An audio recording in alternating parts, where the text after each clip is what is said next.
I love this piece in your article where you talk about not only have I felt love and acceptance from my teammates at Haverford, but I've also experienced the normalization of my experience. I am treated the same by all of my teammates. And I just like wanted to snap because I'm like, this is what inclusion is.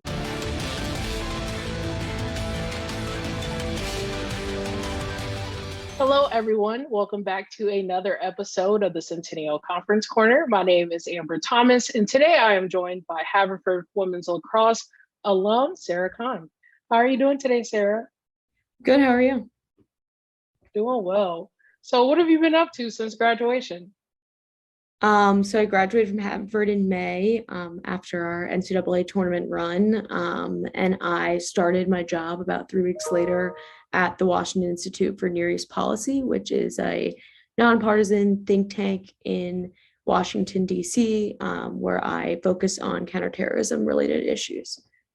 So I'll be here for the next year and then probably be in D.C. after that. So Yeah, that sounds exciting. yeah, definitely. It's been great so far, but I miss lacrosse a lot, as my teammates and coach know. I have to start off by congratulating you. Not only was the Centennial Conference nominated for the Division III LGBTQ Conference of the Year, you also were nominated for the Student-Athlete of the Year. So congratulations to you.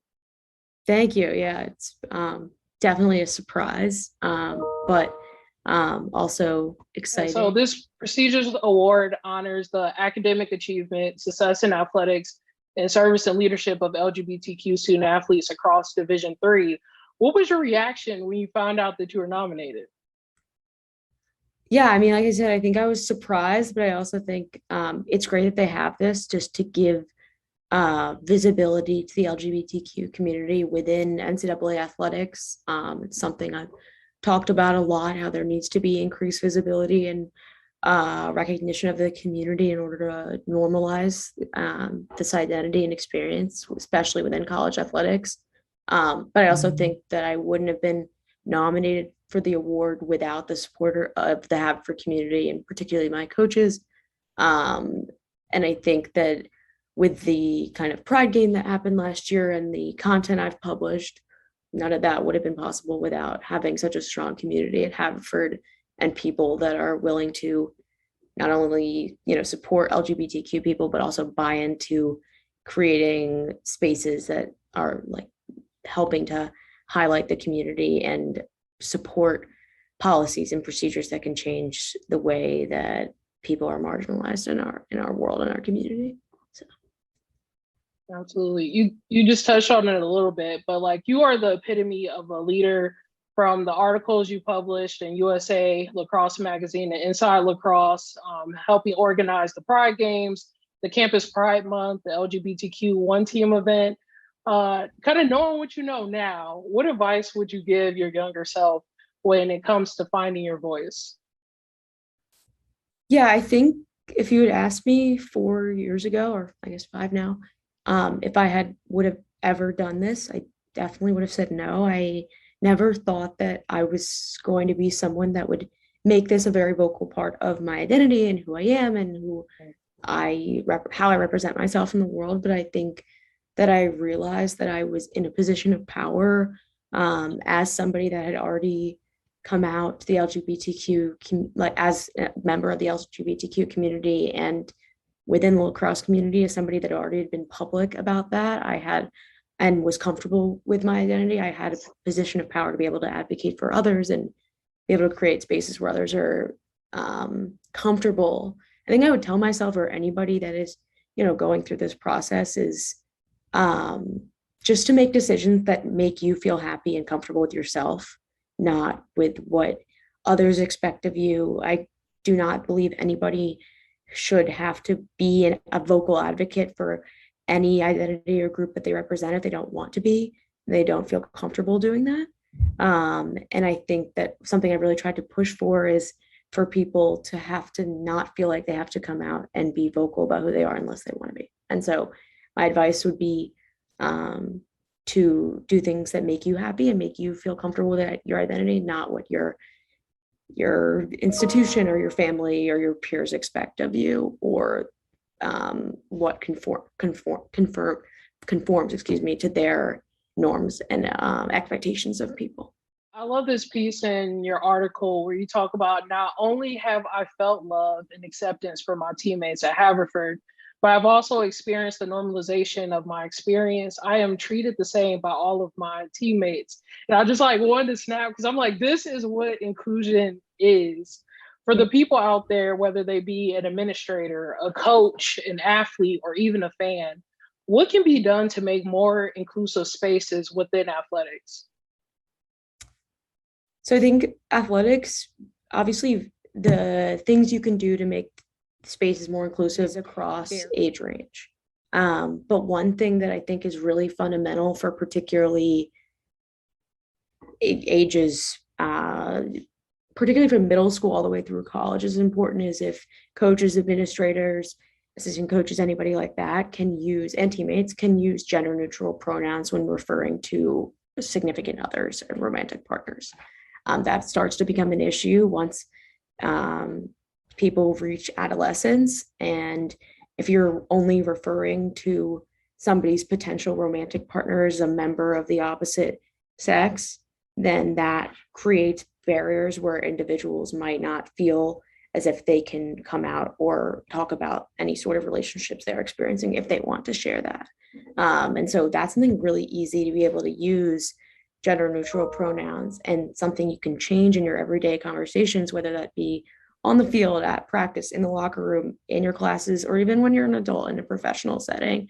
And so I think that is something that's really fundamental and really small, but a subtle thing that we could all do more to make things more inclusive and comfortable for everybody.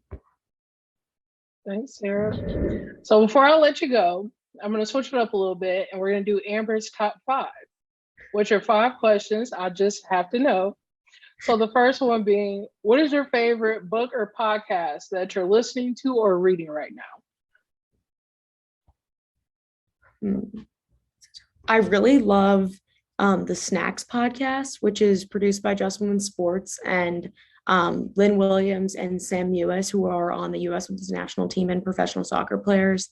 They do a weekly series where they talk about their personal lives, their professional soccer experiences, political issues, but also like interview their teammates and other people within the women's soccer world. And so they talk about things that are really important to our society, but also like ways they blow off steam and like things they enjoy doing outside of their athletic experiences, what I think is really fun to listen to. So it's a great podcast. I would definitely recommend listening. Yeah. So it's spooky season right now. So what is your favorite scary movie, fall? It could be Halloween, any of that genre. I'm not a huge horror person or scary movie person. So I definitely, I think I'd have to get back to you on that one. Yeah, I'm not really a huge scary movie person. So yeah, I definitely have to think about it and get back to you. What about favorite Centennial Conference memory? I mean, I think that all of the games we played in the last year within the Centennial Conference were competitive and also really fun for my team to play in. The rivalry is strong because we know every single game mattered in terms of the conference standing. And even if it's like a school that we wouldn't consider to be a traditional rival or strong competitor, we knew we had to put 100% into that.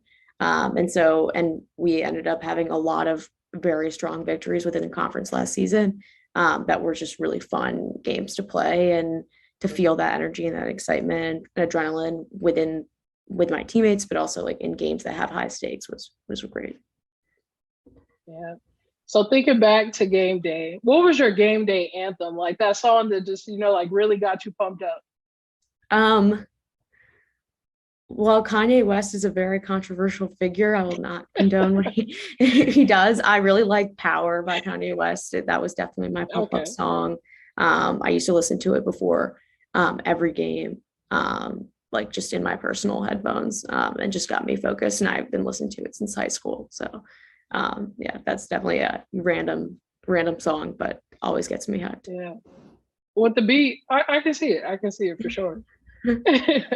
So last one, if you could spend a day in someone else's shoes, who would they be and why?